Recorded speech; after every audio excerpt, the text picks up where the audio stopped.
All right, there we go. Great, we are live now. Awesome. All right. Peter, Alexander, to everyone viewing, Happy New Year, happy 2020. Let me just first send off my New Year's wishes to everybody. Thank you for all your support, for viewing our channel, for subscribing to our channel, for liking our channel, for donating to our channel, buying our merchandise.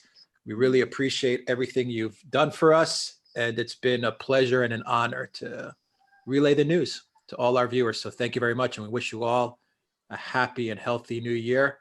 Peter, Alexander, any New Year's wishes before we get started? Oh, absolutely. A happy new year to everybody. May 2020 be successful and wonderful year for all our viewers. It's because of our viewers that our channel is the success that it has been in 2019. We're looking forward to an even better 2020, and we will do it together with all of you who are watching us.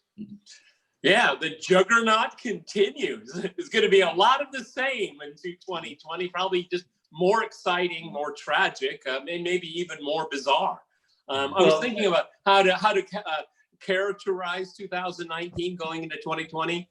Global impeachment. You know, we're seeing a rejection of the established order all across. And what we're going to talk about today is it's very, very telling what's going on in Iraq. It says everything you really need to know. And we'll talk about it because mainstream media, well, they just refuse to talk about the catastrophe called Iraq. All right. And Trump, and we'll get into this, is finding himself between a rock and a hard place on this one. And I think this is why it's happening. We'll go into it. All right, well, let's get started, guys. We have a lot of news to cover, one story to cover, but there's a lot behind it. We'll try to keep this live stream to about an hour today, and then we'll do subsequent videos on this topic and subsequent live streams on this topic because it won't be letting up. And it looks like we started 2020 with the war drums beating. Before you guys get into some of the context as to what's going on, Peter and Alexander, I just did like a real quick bullet point list, very simple as to what's going on, but then I want you guys to provide the context and then the analysis on top of all the news we're hearing coming out of Iraq, with Iran, with the US Embassy in Baghdad, with Pompeo making the news rounds, with Trump's tweets, and all those things that are going on in the background. So this is what I've got, and this is a very simplistic list. So rockets were fired. They killed a US contractor / mercenary. US retaliated. They killed around 35 to 45 Irani, depending on what sources you go to, fighters who were fighting ISIS in the region. Nowhere near the first strike. You get Iraqis or Iranis, depending on, once again, the sources you go to, storming the US compound in Baghdad. They're setting fire to the embassy walls. US Apache helicopters are dispatched to clear the crowds. Tear gas is fired to clear them out. You of course, get warning tweets from Trump. Trump actually tweeted, and I have the tweet right here. I think he said anti-Benghazi. That was his tweet. Very simple, the anti-Benghazi. So that's what he tweeted out. Trump was also a little bit more measured. He didn't really hit the war drum so hard. And then, of course, you had Mike Pompeo mainly going on Fox News and beating the war drums against Iran really, really hard. I mean, this guy is thirsty, foaming at the mouth for war. So Peter, Alexander, I let you guys just take it from where I've kind of set the stage with a real quick and simplistic bullet point list, provide some context, provide the analysis as to what's going on here. Well, first of all, those are excellent bullet points. I mean, you really put everything together, and we can talk separately in each one's. Alexander McCurris, I defer to you on this New Year's Day. Go ahead. What I wanted to start with, and I agree, by the way, it was an excellent summation, is that, of course, we get US airstrikes following a missile, a rocket attack, not a missile attack, a rocket attack on a US base. This is done within minutes. It is inconceivable that the US knew who was behind those rocket attacks. There are any number of possible actors who might have been behind it. And yet, what does the US do? It immediately attacks an Islamic militia which is supposedly aligned with Iran, and which is but as part of the Iraqi security forces. Iraqi armed forces. This is an absolutely key point to understand. And for me, what this whole incident shows is how incredibly isolated the United States has now become in this part of the world, because it has no actual friends. The Sunni communities in Iraq and in Syria and everywhere else are now antagonistic to the United States for all sorts of reasons. The most powerful, most violent Sunni groups, dare we say ISIS and all the rest, they're antagonistic to the United States. The Shia people are antagonistic to the United States.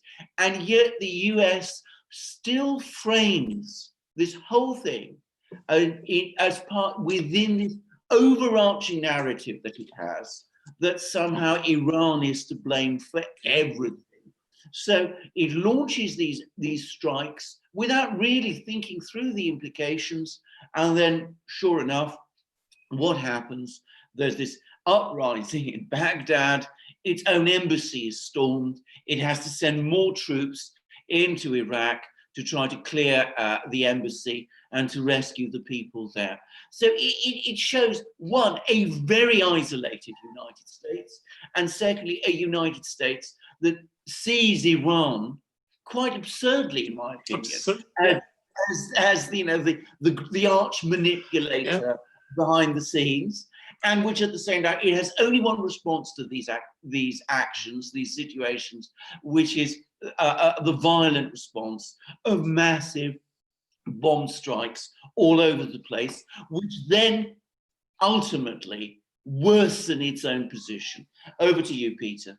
Well, absolutely. I think in a nutshell, maximum pressure, this policy towards Iran is an utter complete failure, because when that is your goal, is the disintegration or overthrow of the government in Iran. I mean, you see everything in the region through that prism, which is absurd to do that. Look, the United States, again, here it is. They talk about the liberal order, preserving the liberal order. Well, they attacked two sovereign countries without any kind of notice at all.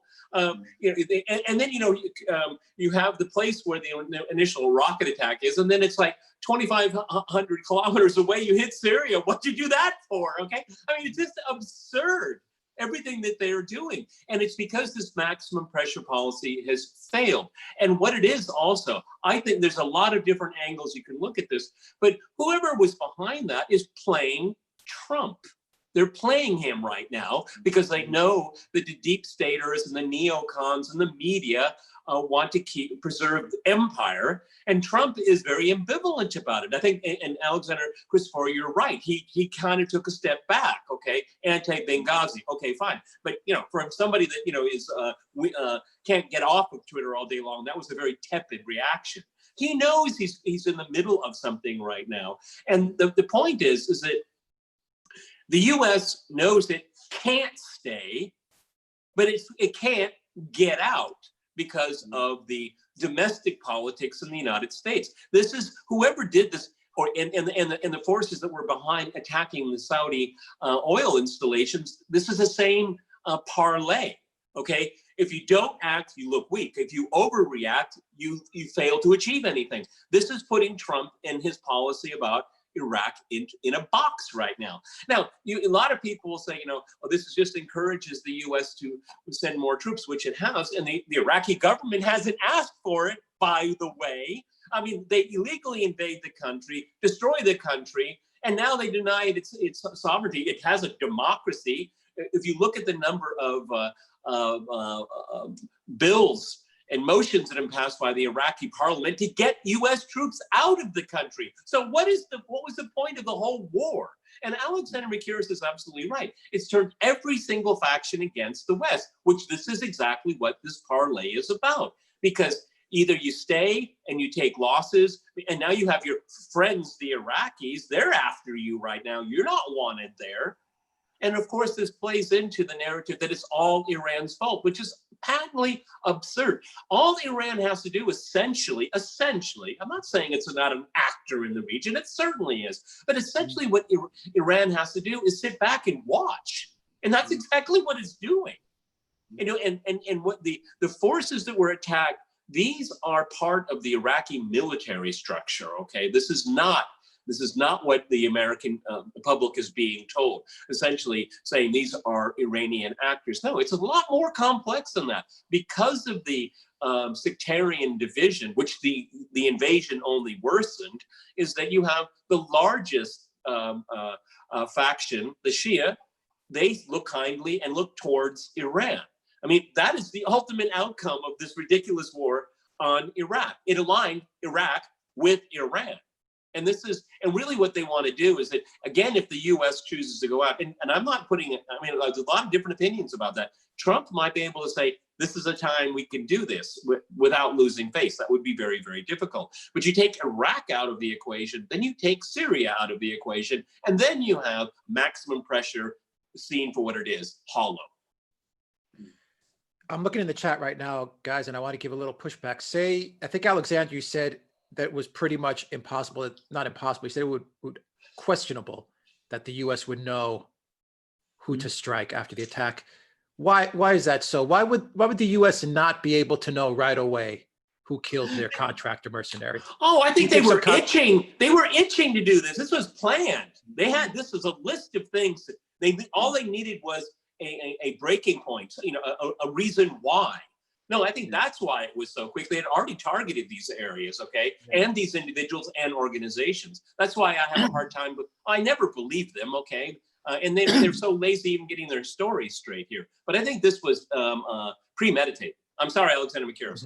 I was going to say, I mean, it is inconceivable in the short time available that even with the most elaborate intelligence operation on Earth, you would know exactly who carried out an attack like the one that happened on a base in an area where there are so many armed groups. I mean, ISIS is still operating in that part of Iraq. There are still people who are aligned with ISIS who are there. They might have carried out the attack. Or it might be, a dissident jihadi group backed by Turkey, which might have done it. Or just disgruntled people complaining about the occupation. There are any number of people who could do this. But Peter's absolutely right. This strike was clearly pre-planned. It was clearly something that was prepared long in advance against this particular group. And one of the things that really, to my mind, gives the game away is that one of the particular locations that was attacked was this crossing point between Syria and Iran, which is controlled by this group, which is part of the Iraqi military, part of the alliance that there now is between the Syrian government and the Iraqi government. So this crossing point is in effect the one crossing point between Iraq and Syria, not controlled by the US, which enables fighters and equipment and indeed goods and trade to pass by road from Iraq into Syria and from Syria into Iraq, these two neighboring countries. And the US has been obsessed with trying to prevent Iraq and Syria becoming too closely aligned with each other, because it has become sold on this, I think, figment of this so-called sheer crescent, this idea that there's going to be some great overarching Iranian-led alliance. These people don't have airplanes, right? Well, I mean, this is ridiculous. Supposedly that you'll get all these convoys of military vehicles and things passing from Iran through Iraq by road all the way to Syria, all the way to Lebanon. It's if you actually analyze the realities, it makes no sense at all. But the US has sold itself on this idea. It's trying to control, it's still trying to control the border. So when it struck this particular border crossing, that was clearly something which had been prepared long in advance. We So- know that. I think we know this. I mean, I think we can, through a form of deduction. Remember when John Bolton was still haunting the National Security Council? He wanted, I think it was last November, there was a rocket attack, and he said, I want a list of targets. Okay, and those targets have been in place for a long time. This time they actually did it. Trump backed off then apparently he acquiesced. But that's why I think it was premeditated. And something happens in northern Iraq, so you strike a target in Syria. Okay, can someone explain that to me? Okay, seriously, this is trying to hit a number of targets for a real or imagined reason, okay? And it's sending a signal. But the signal is, we don't even have a legitimate prime minister in Iraq right now. We have seen over the last few months very violent protests because of the dire economic situation, which is again a product of the occupation and the illegal invasion. And so the US doesn't want to deal with that. And as I started with my first answer, it sees everything through Iran, which is erroneous, dangerous, and it's a losing proposition. All the Iranians have to do is watch. I was reading an article by Tom Lungo, guys, and I think the title of that article, I think it was published yesterday or 2 days ago, was "Has Mike Pompeo Gone Off the Reservation?" Rails. Yeah. Off the rails, or something like that. Yeah. Do you guys think that Mike Pompeo is purposefully misleading the Trump White House into a conflict with Iran? I think what I honestly think is, I think number one, he knows his days are numbered because he's going to go run for a Senate seat. Number two, he's just spouting off. This is his last hurrah, and that's what he wants to run on that as a Senate candidate. He was tough on foreign policy, tough on Iran. I think it's more rhetoric than anything else. But the interesting thing is that it shows how this rhetoric can have impact in policy. I mean, the Iraqis want American troops to leave, and as a result of this, they're sending more troops to the country. And this is again, this is just fueling the rage. I mean, there's dire economic problems in Iraq here, but when you have this violation of sovereignty, you have arrogant, pompous people like Pompeo treating your country as an object to play with for his own political future. It is very insulting. It's insulting to the entire region, and people pick up on that. So again, I think he's just pompous, and I think it's more rhetoric, and it plays to donors. It plays to donors. It plays to the Israeli lobby. Mike Pompeo is the only thing about Mike Pompeo. He has no interest in Trump's foreign policy, whatever that foreign policy is. I'm sorry, what do you think, Alexander Mikiris? I agree, actually. I think, first of all, like every American politician, he is looking at the politics. And I think he's thinking about a run for the Senate, and he wants to consolidate his evangelical Christian, pro-Israeli, war hawk constituency, so that they will be behind him in that election. I am absolutely sure he's now got so close to the center of power that at some point he's probably thinking about a run for the presidency. I have no doubt about this. Absolutely. Not in 2020, but perhaps later on, 2024. He won't run it as a former Secretary of State. No, he wants to be in the belly of the beast, and the Senate. And the Senate would be a very powerful position. Exactly. So he's already, as I say, he's ticking all the boxes, and he's trying to make sure that he's got all the pieces aligned behind him, so that when he runs for the presidency, he has a firm electoral base behind him. That's in my opinion, one thing. I do think there is another. Go on. I was just gonna say, Hillary Clinton tried it, but it didn't work out. Well, no. I mean, this is the other thing. I mean, they don't realize, I think, that there's actually the countervailing anti-war forces in America are now actually becoming numerically much stronger. That's one reason why Trump won. But they don't actually want to see that. This isn't something that they understand. And in the case of Pompeo, I mean, he is viscerally a war hawk anyway. I mean, he's ex-military. He's an evangelical Christian himself. He believes in the rapture and all that extraordinary mythology, which I find extremely strange and very disturbing. But he has those views and he has that constituency. And I don't think he's fully aware of the fact that it's a constituency that's losing ground in the US. But that's another thing. I think there is one other factor at play, which is that I think that he senses, and Alex was talking about how Trump's own comments have been, surprisingly restrained. I think that Pompeo, who is very committed to this anti-Iranian policy, senses that there is, a shift in the wind, that the US government, the people within the US government, including Trump himself, are starting to have more and more thoughts and second doubts about this. And I think this very vehement language he's using is partly in order to bind everybody still to the policy. You double down in order to still doubts that are growing around you. No, it's a form of projection, isn't it?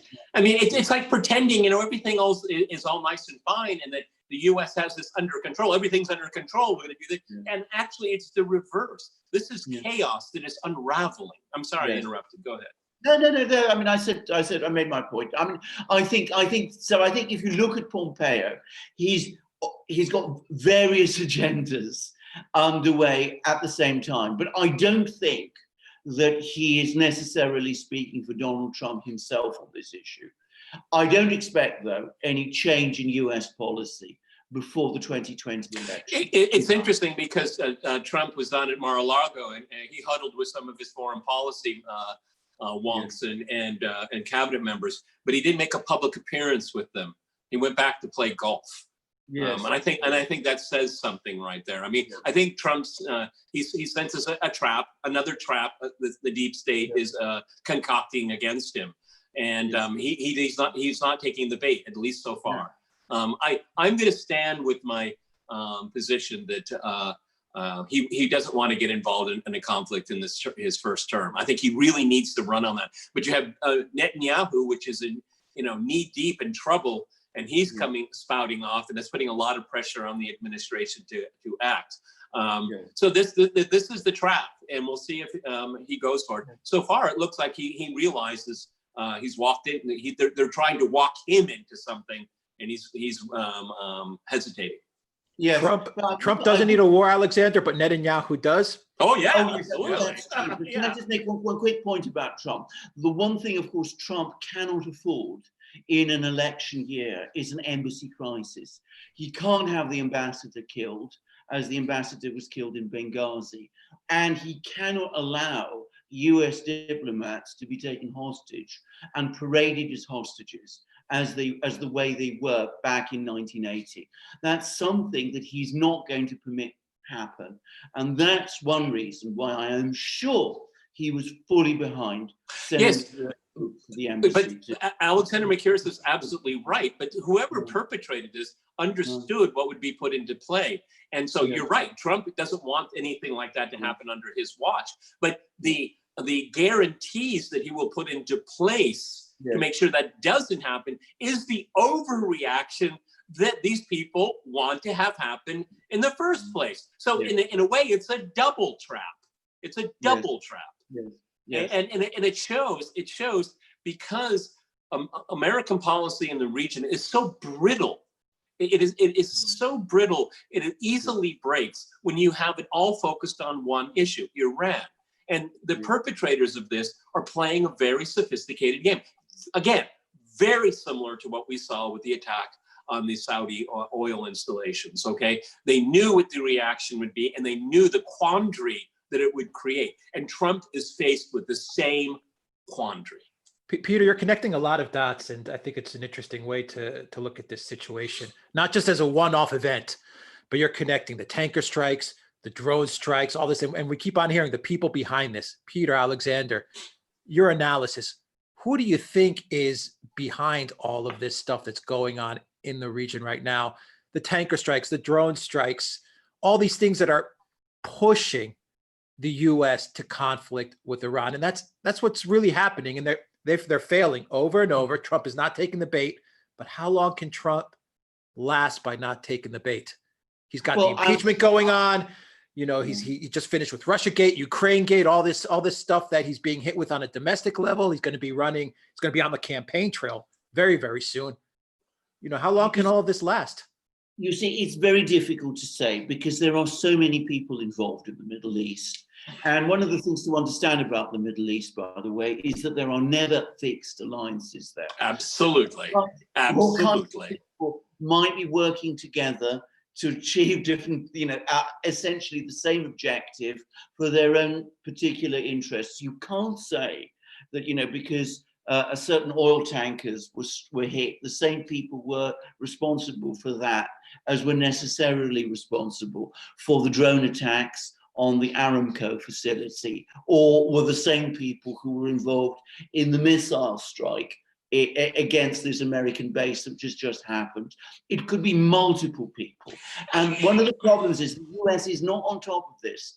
Almost impossible for anyone to be. There's no one force. What people in the region see are vulnerabilities.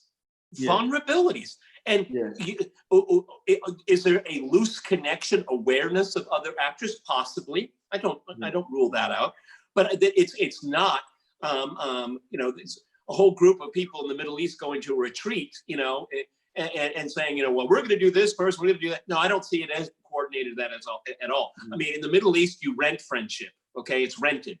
It's not forever. Okay. So I think it's the wide array of forces and elements that see vulnerabilities in American foreign policy in the region, because it's so contradictory. The U.S. attacks people that attack ISIS. Get your head around that one, okay? And they see the contradictions of it, the illegitimacy of the Iraqi government in the eyes of so many in that country, okay? And of course, it has to be stressed is that so many people in Iraq look to Iran, for a wide variety of normal reasons. They're, first of all, Shia. They're the same part of the same sect. I mean, that makes sense. You also have the Houthis, which are not aligned with Iran, as you keep hearing all the time. Are they useful allies at a certain point in time? Yeah, certainly they are. Okay, but this whole thing that started in Yemen didn't start because Iran did it. The Houthi reached out to Iran and Iran probably helped them as much as they could, but they're under blockade. I mean, I don't see really. I mean, no one ever talks about it. Here's a country that's under blockade. So I mean, how much assistance can you get with a blockade? Or the blockade is a complete failure too. You have to reckon with that possibility. The point is that the U.S.'s policy in the Middle East is so full of contradictions that there are a wide array of people that have been able to understand the vulnerabilities. What's Iran looking to accomplish, Alexander Peter? I was just going to say, one reason why I think I'm a bit skeptical. I mean, first of all, the Iranians are there. Let's be very clear. Let's not deny that. It's not deny that. Sure. So when Pompeo does say, when he does go, just to be fair, when he does go on Fox and he says that those protesters that are outside the embassy are backed by Iran, is there some truth to that? Well, probably. Well, what does that mean? What does that mean? Exactly. What does that mean? Okay, do these protesters see themselves aligned or see benevolence from the Iranians? I mean, does that mean it's backed, or is it backed money, material, intelligence? What does that mean? It's an empty phrase. You never can. I guess people like Pompeo, as pompous as he is, he can't recognize the fact that people actually don't like the United States in Iraq after everything that has happened. Really? Is that really hard to draw that conclusion? So when he says backed by Iran, it's an empty term, because I don't know what he means by that. Now, having said that, let's be fair. I mean, does Iran want to see the U.S. fail in Iraq? Of course.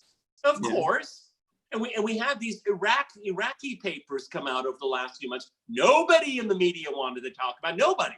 I mean, it was like Moon of Alabama. Okay, that was just about it. And that, the Iranians played the Americans like a fiddle in Iraq since 2003. They have better intelligence. They have better eyes and ears on the ground. They have a better idea of different regions of the country. All right. Did they want to see the U.S. fail? Of course. Of course. After all the hostility, a generational hostility against Iran, and you think that the Iran's is going to say, well, that's none of our business? Of course they have an interest. That's on their border, for God's sake.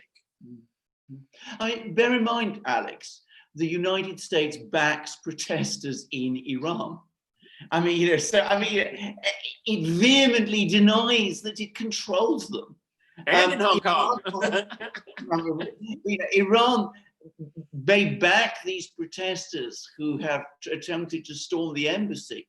Again, does it necessarily mean that it gave them the order to storm the embassy? I think that's extremely unlikely, actually. And can I just go back to this original rocket attack on the base? It was not a big affair by the standards of the Middle East. A single rocket, if this had happened on a Russian base, the Russians wouldn't have responded. I mean, they accept that they're in a war zone and they just carry on doing what they do. They don't go off and start throwing, chucking missiles and bombs all over the place. I don't think that the Iranians were behind this rocket attack, because from their point of view, it doesn't seem to me to be the sort of thing that they would have done if they really had wanted to provoke the US into a very strong reaction. That's my own, estimation. I mean, I don't have intelligence, but I very much doubt. Yeah. Well, okay. Let's have a working assumption here. Okay. Yeah. My working assumption is this. Let's say Iran was behind it. Okay. Yeah. Just as this is an argument. Okay. Yeah. But then it's incumbent again on the Trump administration how to react, underreact, overreact. And that is something very difficult to calibrate, because again, with my working assumption, say Iran was behind it, what they're doing is they're asking a very simple question. What are you going to do to change my behavior? Are you going to start a war? Do you really want to start a war? And how would that work out? How did it work out in Iraq? How did it work out in Syria? How is it working out in Yemen? So think twice. You see my point here. My point is that it doesn't really matter what Iran's real or imagined involvement is here. It's the inability of the United States to act and react in a calibrated fashion. And there's a wide array of forces in the region that realizes that you have someone like Pompeo who's trigger happy, at least with the mouth, okay? And you have a president running for re-election that prides himself on not at least is starting another war.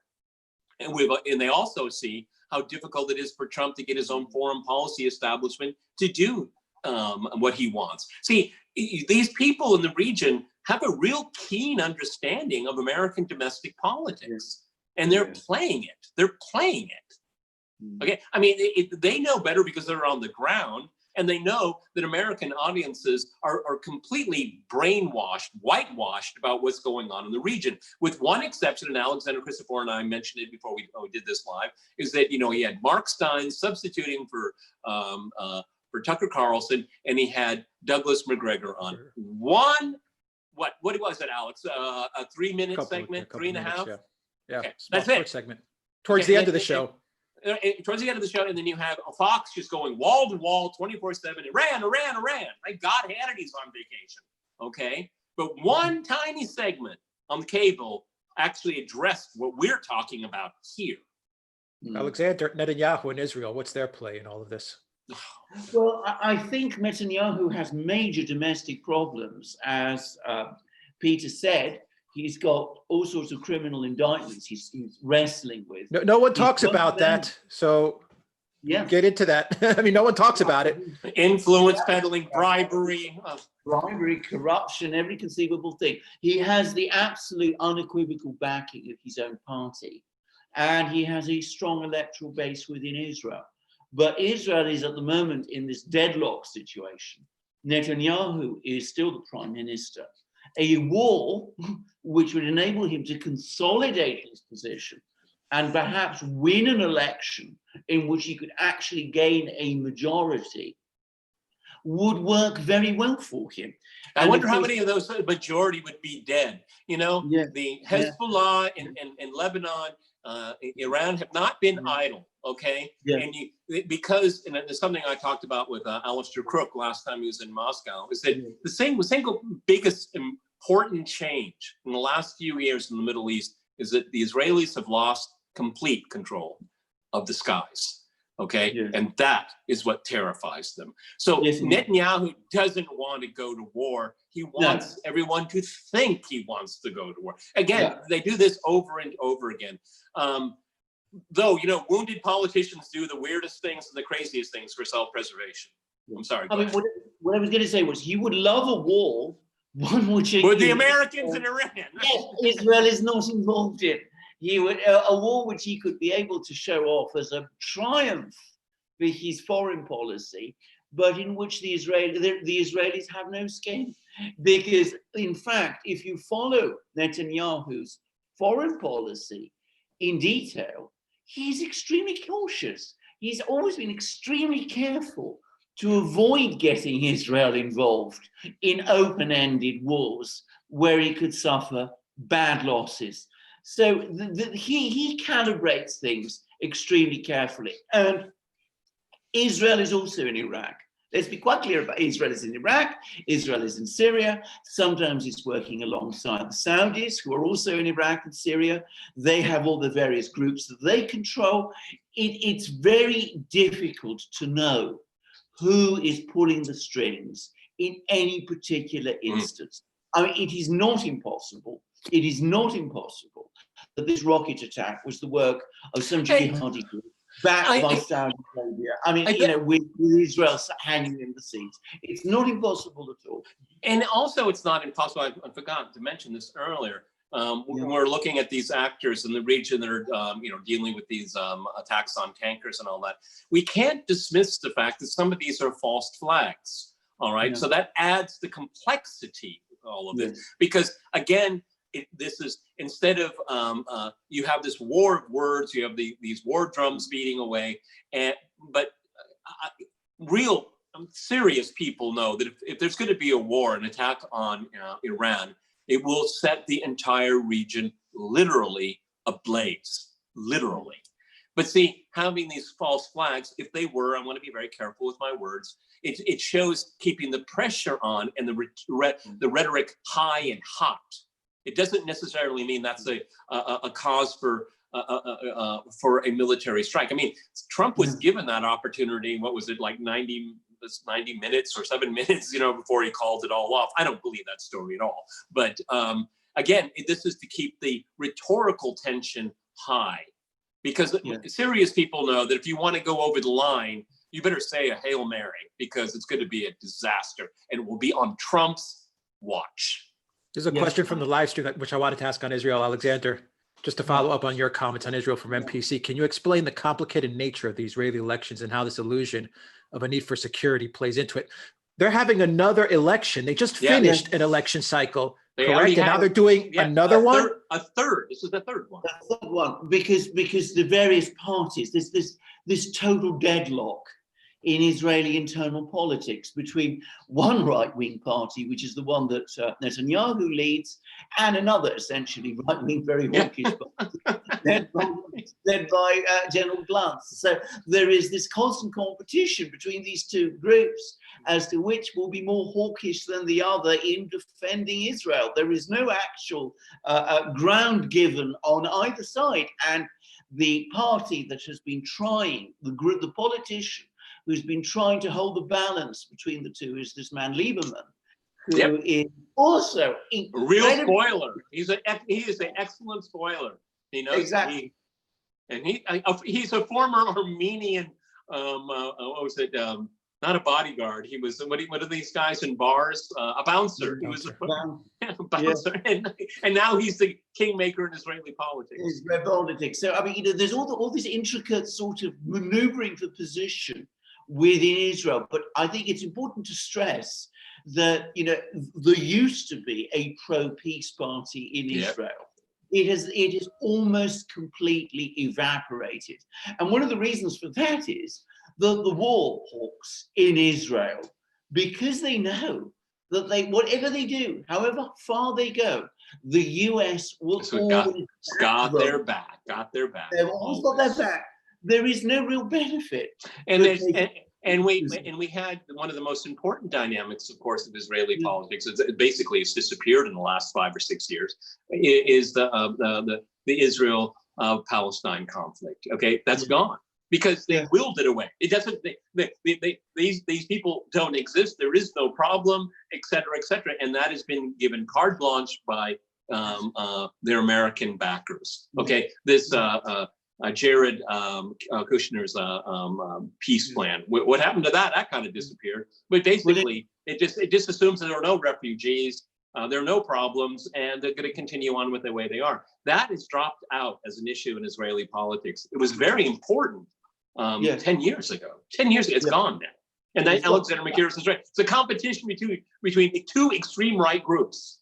Yes, I mean, I should say very clearly that I think that in the long term, this is going to be very bad for Israel. I mean, I think the correct policy for Israel in its own interests is to aim for a secure and just peace, however that is defined. I mean, it's very difficult, but politically, there have never been any reward for taking a pro-peace position in Israel, or any penalties for taking a pro-war position. So always the traffic, the political and electoral traffic in Israel is towards taking a pro-war position, because that is the one that always in the end wins out. That is the consequence of people like Pompeo, for whom nothing Israel ever does, the war hawks in Israel ever do, for them can ever be wrong. It always the news media does exactly the same. Okay, exactly. They echo the same thing over and over again. So Israel's greatest benefactor, the United States, is Israel's greatest curse. Yes, and Peter's absolutely right. What is actually happening is that simultaneously, as Israel drifts ever further towards the further and further pro-war position, is that its actual geostrategic position in the region is deteriorating. I mean, the war in Syria has not gone well, and for the first time the Russians are there, and for the first time the Syrian military is getting itself organized in a way that it has never been before, and it now has a functioning air defense system, which it didn't have 5 years ago. So Syria, as Israel's overriding, own underlying military geopolitical position is deteriorating, even as the electoral balance is pushing Israel towards increasingly hawkish and confrontational policies. Sooner or later, this is going to be a real problem for the Israelis. But at the moment, there is no incentive within Israel to hold back, to stop building more and more settlements, to stop annexing more and more territories, to stop incorporating the Golan. And one of the reasons for the acceleration of all of that is that again, you'll never get this in American and Western media, is that it's only a matter of time before the US leaves the Middle East militarily, because it is a strategic backwater now. Yes. And the Israelis know that. And that's why I think they accelerate, like Hebron, the city. I was just reading it this morning. The more pushing more and more Palestinians out, and because they want to create political facts on the ground as soon as possible. The U.S. recognizing, which it had no right to do, the Golan Heights is being annexed by Israel, for example, which the U.S. had no right to give away, something it didn't even have. Okay, but that's a topic for another chat. But that's why I see this accelerating, because they want to create political facts on the ground, because there's a very strong underlying current among American voters is, why in the world are we still in Afghanistan? Why are we in Iraq? And with this whole story that the corporate media has pushed, it only reminds people, like, what? Again? Where? Yeah. Oh, isn't that over yet? See, that's going to be the boomerang effect by all of this, because people are tired of it. There's, what is the biggest issue people talk about if they're not talking about Trump and impeachment? They're talking about healthcare. Yes. This is what people are interested in. Yes. And then you say you're spending another $1 trillion on that place over there, where you're giving them healthcare and not us? Really? Yes. You want to protect their borders, but you won't protect ours. I mean, this comes into the mind of the electorate. So this beating of the war drums, it's not going to resonate the way the corporate media thinks. It's going to have the exact opposite effect. Peter, what did you mean by strategic backwater, real quick, for the U.S.? The world is awash with oil. Who cares? Yeah. I mean, this is not the 1970s. No. There's a lot of oil in the world, and more countries are using natural gas. Russia has a lot of it, by the way. That's why they're pushing against Nord Stream 2. Okay. No, it's a strategic backwater because it is only a strategic liability for outsiders. And the most important thing is that when there is a withdrawal, I don't want to use the word retreat because everybody will say that's a defeat. Why don't you just business done, whatever we could do, and let's go home. You know what that's going to do? It's going to make everybody in the region sit down and talk to each other. But as long as the US and its allies are there, there's no reason to do that. That's the moral hazard, slippery slope of foreign intervention in this region. Because as we've already mentioned here, there are no long-term alliances. The people rent their friendship and their honor, and they go to the highest bidder. And when the highest bidder leaves, they're going to have to look at how to deal with the region collectively. And even Russia might be able to play an important role in that. Even China might as well. Yeah. But because of the schizophrenic policies of the U.S. and the Middle East, and in its sickening backing of Israel for whatever it does, the image of America is forever tainted in that region. Okay, and how does being in the Middle East and the way we are right now add to American security? It doesn't. Zero. Well, can I just say something about that? I mean, let's just assume that you are a Pentagon planner. If you're looking at the world now, are you going to be worried about a rocket attack on a base in Iraq, or are killing you a mercenary? Killing a mercenary, or are you going to be worried about the fact that the Chinese are now building 3 aircraft carriers, and that the Russians are introducing hypersonic weapons and are going to be developing 4 nuclear submarines? The Middle East is a total backwater. It is a backwater for the reason that Peter said, that oil and gas and all these things in the Middle East no longer have the overriding economic importance they did in the 70s. And it is also a backwater because that is not where the great challenges to the US are coming from. And that also explains the heavy-handedness against Venezuela. I mean, oil is important, but why don't you get it from a place that is a lot closer to you and you can have control over, and you don't have these pesky sheiks and monarchs and all of that. Just create a colored revolution in the name of democracy and go for an oil grab. See, I mean, I don't want to take energy out of the equation, but I'm saying the energy in the Middle East, it's very high value. It costs a lot of money to ensure energy flows for other people, not yourself, okay? I mean, you got to get to the point where you're thinking about yourself and self-preservation. And plus you have these allies in the Middle East, like Israel, like the Saudis, that are always going to want you to pull their chestnuts out of the fire. I mean, okay, sure, arms deals and all of that. Okay, yeah, fine, okay. But at the end of the day, it is a very little strategic value. And every time I hear that, but you're going to abandon it to the Russians. Well, wouldn't you want, if you hate Russia so much, wouldn't you want Russia to get bogged down the same way you're bogged down in the Middle East? Russians won't ever do that. Okay, by the way. Alexander, what about the petrodollar, though? Isn't that pinned into Saudi Arabia, for example, in the Middle East? Well, it isn't. It is, and it is important. But I mean, the petrodollar cannot be sustained in this particular way. You must persuade people to continue to want to trade in dollars, and what the United States is doing by confronting so many countries, so much with sanctions. With sanctions is they want to move away from dollars. And that's what they're doing. So the Russians are now increasingly doing deals, energy deals, which are no longer in dollars. And the Chinese are doing deals with the Russians, which are no longer in dollars. And so Iran is also doing the same. Exactly.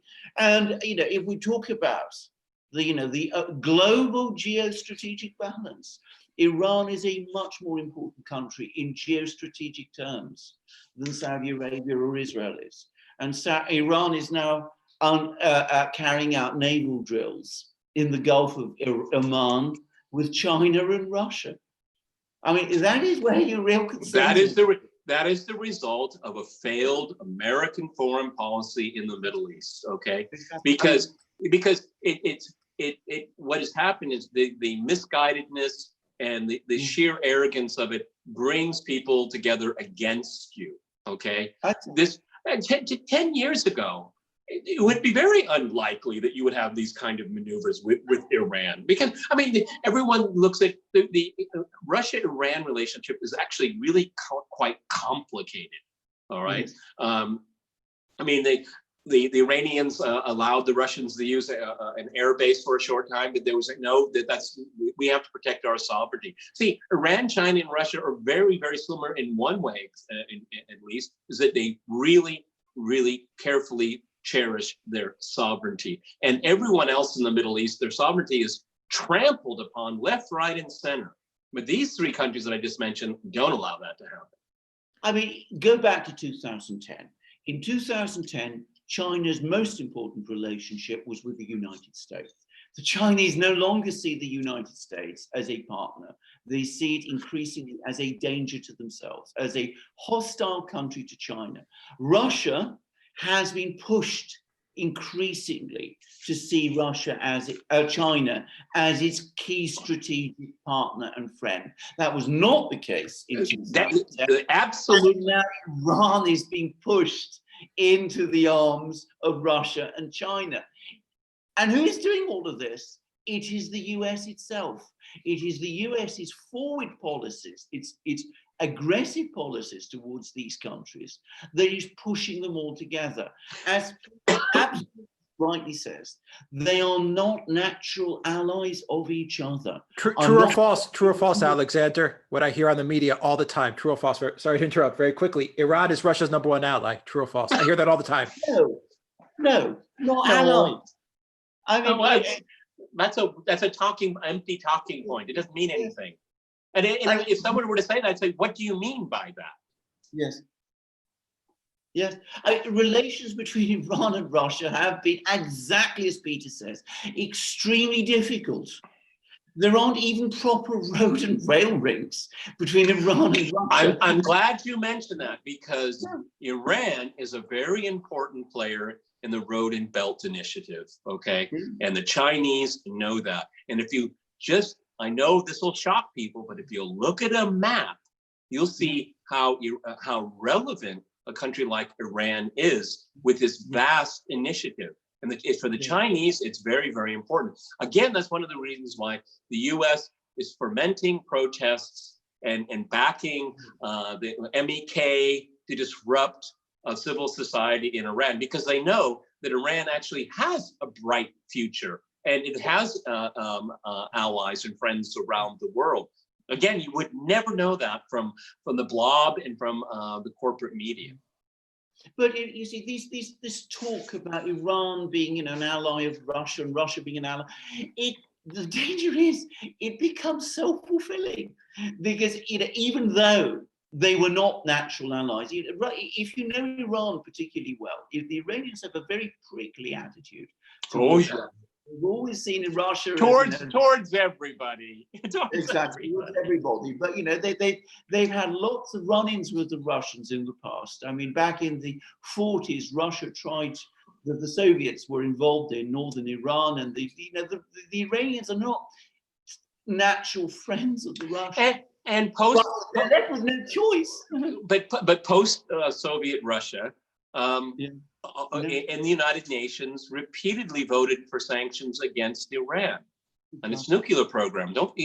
People forget that, okay? Yeah. So, I mean, it's very, very complicated, and because of this failed regional approach by the U.S. and its allies, it's changing the region, and it's not changing the region that promotes American interest in their local allies. Yes.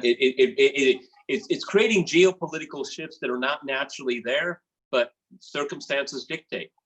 Yes, but the Russians, even now, have still said that they will not supply Iran with long-range fighters like the Sukhoi 35, and they will not supply Iran because they don't want to escalate regional tensions. It's very smart. Exactly. What about, real quick before I get to super chats, guys? What about some other players in the region? What are they thinking as they see all this going down? Turkey, Lebanon, Saudi Arabia. What's going through their minds, you think? Well, they're all calculating. How they can benefit in their own way from this kind of thing. From a Turkish point of view, seeing the United States striking out against Iran, Turkey has very good relations with Iran.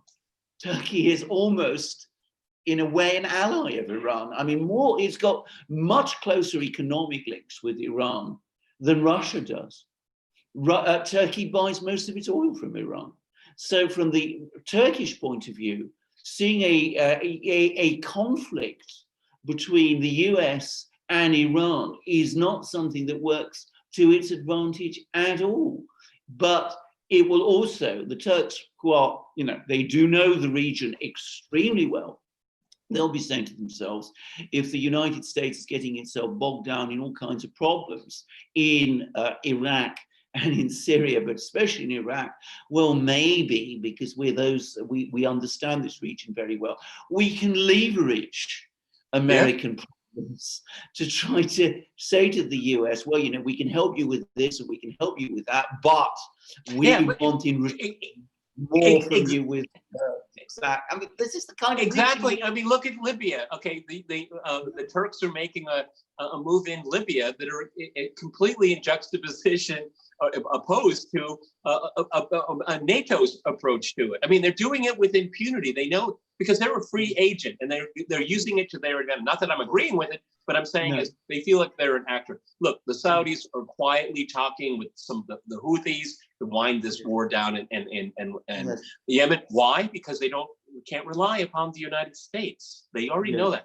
And then you have Qatar. They're talking with Iran all of the time, and I think it's becoming more and more open. It's all falling apart because they don't see the sustainability of a current American foreign policy. When they listen to people like Pompeo, they know it's endgame. They know it's coming, okay? Because this guy is talking nonsense, absolute nonsense. And smart people in the region know he's talking to his electorate in the Midwest of the United States. He doesn't care what the rest of the world thinks, not at all. He's thinking about his own personal future. And you're right, senator, and then he wants to run for president. Yes, I mean, this is, I was going to come to the Saudis, and Peter's got it absolutely right. My own impression of the Saudis is that their foreign policy has been such a complete disaster. That I think there are more and more intelligent people in Saudi Arabia. And by the way, there are intelligent people in Saudi Arabia. They're not all, swiveled-eyed fanatics there. They are more intelligent people who understand that Saudi Arabia has to dial down this conflict with Iran. It's not worked out for Saudi Arabia's benefit. I mean, the Aramco IPO has been a failure. It's not widely known, but they were only able, because of that drone attack on the Aramco facility and the conflict with Iran generally, they didn't get many foreign investors interested in it. They were able to sort of strong arm people within. Extort them inside. Yeah. Exactly. Run away to raise money. Exactly, to buy it. And it was still bought at a significantly lower valuation than the Saudi government initially intended. And since it was floated on Saudi Arabia's own stock exchange, its share prices plunged.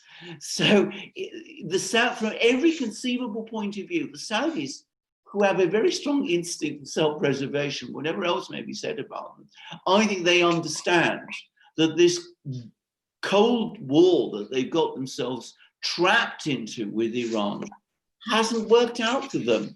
So I think they're trying to find a way of extricating themselves from this Yemen war, which has been such a complete disaster.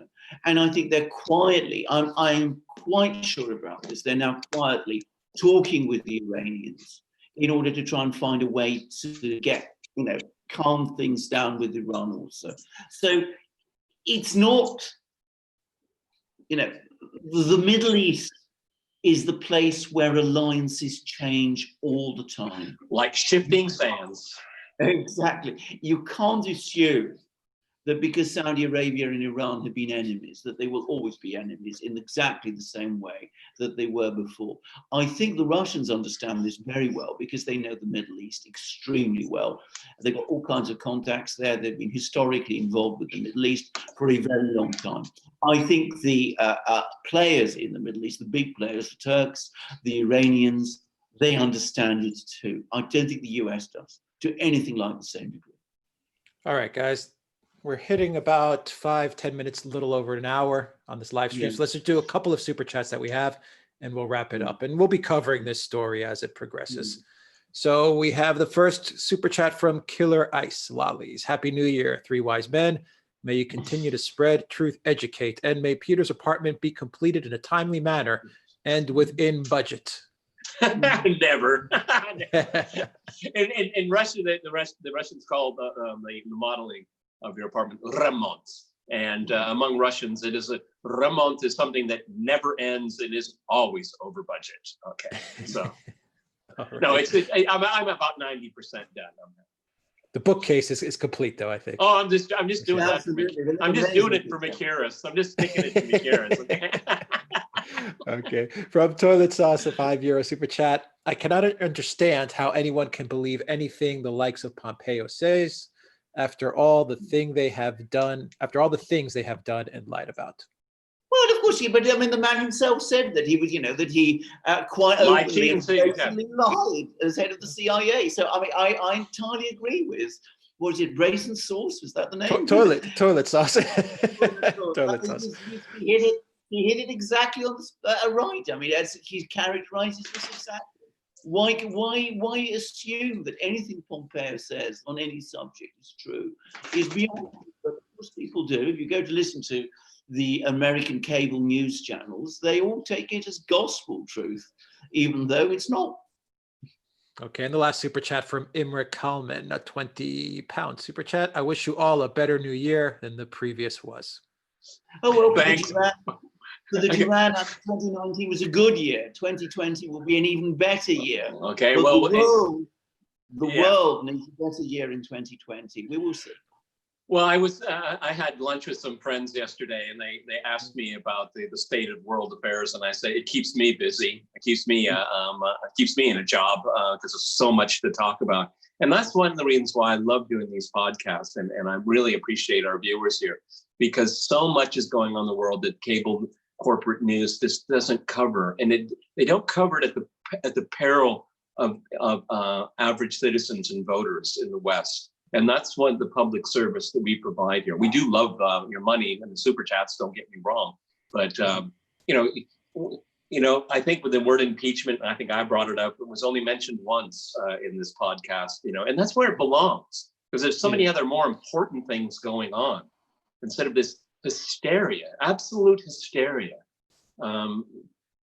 People like to use the Titanic metaphor, but it really does appropriate. All these people are arguing on the top deck over the seating arrangement as the ship goes right into an iceberg here, and that's exactly what's happening. And so we're telling you what else is going on in the world. You brought your dog with you. Oh, absolutely. Yeah. My goodness, they travel with your dogs. I don't think I could do that. My guys are. Here we go. Here's the third. The third one. There they go. There they go. I think you can just about see them, maybe. Oh, there they are. Yeah. we now gotta look. We end on the I take dogs. them skiing with me. Absolutely, of course I do. And they love. Well, I don't ski myself. My wife does. But as I said, I bring them to France. They're happy on the car, and we drive very happily. So you can see them both there. My dogs hate it in a car. Okay, we have one final super chat that just came in from John. It says, "What would happen if the U.S. pulled out?" And this kind of follows a question I was going to ask you guys to wrap up this. Pulled out of the region, saying I was going to ask you guys this question to wrap it up. What do you also think is going to happen going forward with this story? Eventually, wrap the US the live stream. Eventually the US will pull out of the Middle East, and I predict that things will then start to settle down there. I know I think this myth that the US keeps the peace in these places could not be more wrong. What the US does is it aggravates conflicts in those places, which the people left to themselves would work out for themselves. This is what I absolutely believe. Yeah, Ukraine is another example. Hong Kong is another example. Yes. This constant meddling all the time, it slows down resolutions of conflicts.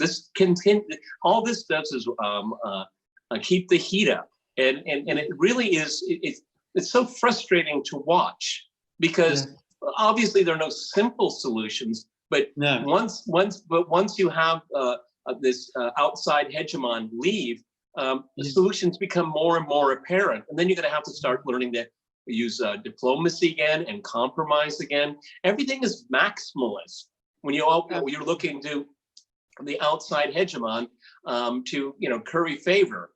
What it does is it's a form of neocolonialism, is what it is. Okay, and there are plenty of elites there that love this. Okay, they live lavish lifestyles off foreign aid and all of this, and the U.S. thinks it's worth it. I mean, I would be one thing I'd like to see happen in 2020: all foreign aid, absolutely every dollar cut from the budget. But of course, it's not going to happen because foreign aid corrupts. It corrupts societies abroad.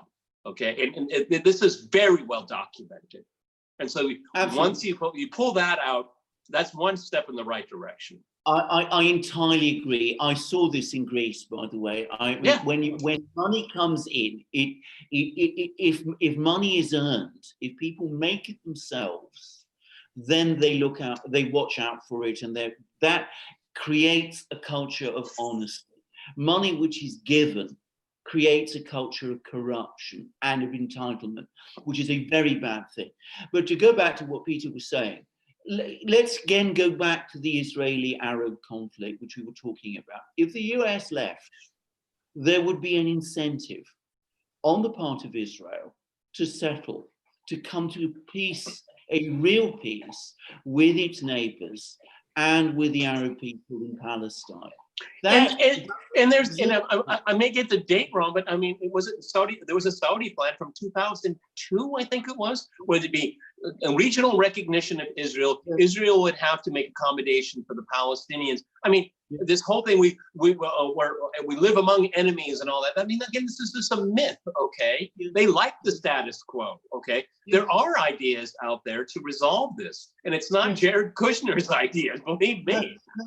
I entirely agree. I think it can be solved. I think that problem is far from being as difficult and as intractable as people say. Yeah, like you always hear, but they've been fighting from time immemorial. That's not true. Okay, it's simply not historically true. It isn't true. The problem is that having the US there, giving them a blank check, whatever they do, it incentivizes them not to seek peace, but to seek victory. A victory which cannot be won, because how do you ultimately define it? Okay, super chat from Lakeva. First cup of Joe. Wish I had one of those mugs. Duranshop.com, and we got all kinds of magic mugs. All sorts of mugs. We got mugs and shirts and books and all sorts of great things. Is Mike Pompeo the next John McCain? He's off to Ukraine next. It seems that wherever he goes, problems kind of follow. Do you think he's the next John McCain? Well, the sad thing is that whoever replaces him is probably going to be even worse. Okay, I mean, that's a sad thing to say. I mean, if Tom Cotton got it, or Lindsey Graham, Lindsey Graham did a great thing with Kavanaugh, and I think in dealing with this impeachment thing, he's doing a great thing. But his foreign policy is atrocious. Okay, so we can get another one of these neocons again that would undermine at least the rhetorical position of Donald Trump. I mean, I don't know what Donald Trump's foreign policy is 3 years in. I simply don't, because he doesn't get his way, people undermine him, and he doesn't seem to react very strongly to pushing back. He's more concerned with getting reelected right now. Yes. Okay, and we got another super chat from John Bromwell. With the money saved, they could develop the hydrogen engine and move away from dependency on oil. Absolutely. They could do so many things. $1 trillion on Afghanistan, what did that achieve? Think of what that could have been used for. Yeah. Hate to break it to you, the Duran, the mullahs are going to fail and the Persians are going to be freed. There is that narrative that that you hear on the news all the time. But The mullahs and the Persians to be freed. I know a lot of Iranians, and they have their complaints. They'd like to see a variety of reforms, but I'll tell you, the more it's attacked from the outside with sanctions, and all it does is bring unity among the Iranian people. It does. Okay, it's not about the mullahs. It's about the dignity and sovereignty of Iran. So I know this argument too. There's not a lot of evidence to back it up. Actually, if you just left Iran alone, then I think they would resolve it internally themselves. But you have the quote unquote, we always hear the hardliners. Well, they do have an advantage with having an outside adversary constantly looking for ways to undermine them. That binds a good part of the population to the current political arrangement. If you were to leave them alone, things might evolve in a different direction. I don't know what that would be, but it seems to me that it's possible. Well, the other thing to say is, of course, if the mullahs fall, which they may, I mean, I'm not here to support the Iranian government, but it would still be Iran. It would still have that's my point. It would have all the interests and connections with the Shia people. It would almost certainly end up conducting a foreign policy very similar to the one it is conducting now. I mean, attaching it to one particular type of government is a complete misconception. The only type of Iranian government which would not pursue Iranian interests would be one which the United States essentially imposed on Iran. And that would involve the United States in a whole set of other problems. Yes. Can you spell the Shah? Okay. Well, exactly. So, it doesn't, I think, help to look at this. I mean, you remove Saddam Hussein, and what are you left with in Iraq? Not a situation that's worked out in the interests of the US. So let's get away from these ideas that if you somehow manipulate changes in particular countries, you will somehow get the outcome that you want there. Ultimately, who rules Iran is a matter for the Iranian people. It's not. Again, I'm glad you said that, Alex, because for me it's very important. I am neither here nor there about what kind of government rules in Iran. I don't care. Okay, that's up to the people there to decide. And I don't care if it's the Islamic Republic of Iran or just Iran. It's something. It's nothing for us to decide outside. Okay, it's up to them. But the Islamic Republic came into being for a reason. Think about that.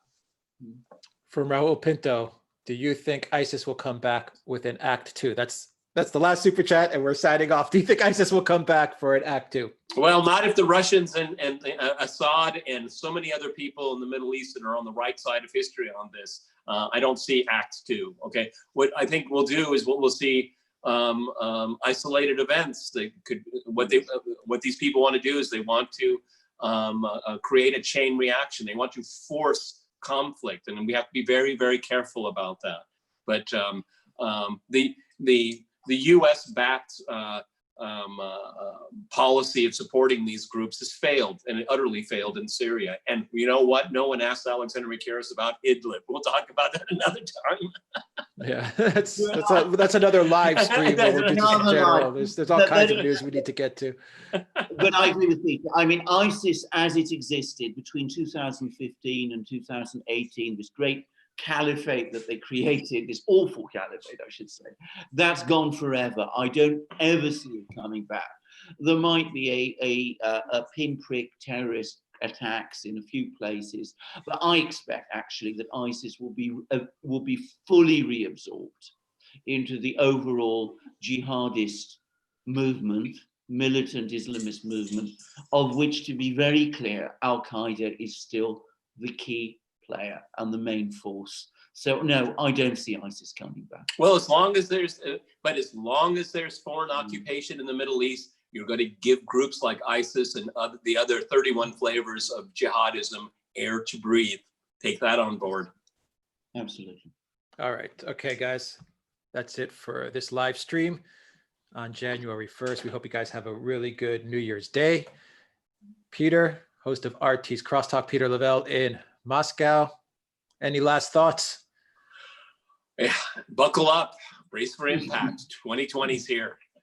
Alexander Mercouris, the Oracle of London, in some snow resort somewhere hidden away in France. Oh, I don't know. Any last thoughts? Undisclosed location. I'm in Prince-sur-Arly in the Haute-Savoie in France, and I was watching last night with absolute incredulity, with my jaw dropping, this endless thing on television of Emmanuel Macron standing and addressing the French people, and I was wondering when he would stop. I mean, it was just quite extraordinary. I mean, it was almost a Ceausescu moment. I mean, he wants to be the goal. He wants to be the goal, but he's Ceausescu. That's a great way to end this. I mean, you know, we were all of us sitting here. There was a group of us watching from England, and we were watching this thing, and we were saying, "My God, is this going to get England and Ireland, I should say, going on and on and on forever?" But anyway, but no, lots is going to happen in 2020. We got an election year in the United States. We've got the Brexit negotiations in Britain. Oh, God help us with those. But I mean, you know, overarching things that are happening in the world. There are huge geopolitical shifts. It's going to be something to watch, and we will have lots of things to say and lots of things to talk about on our programs, both in relation to US policy and in relation to what goes on elsewhere in the world. So lots to see and lots to watch. And I hope, frankly, that with Emmanuel Macron, we will be seeing some sort of denouement happen too. All right, guys, have a great day. That's it for us. Thank you for everyone who participated in this live stream, your comments, and of course, your super chats and your support. We hope everyone has a good New Year Day. Take care, everybody.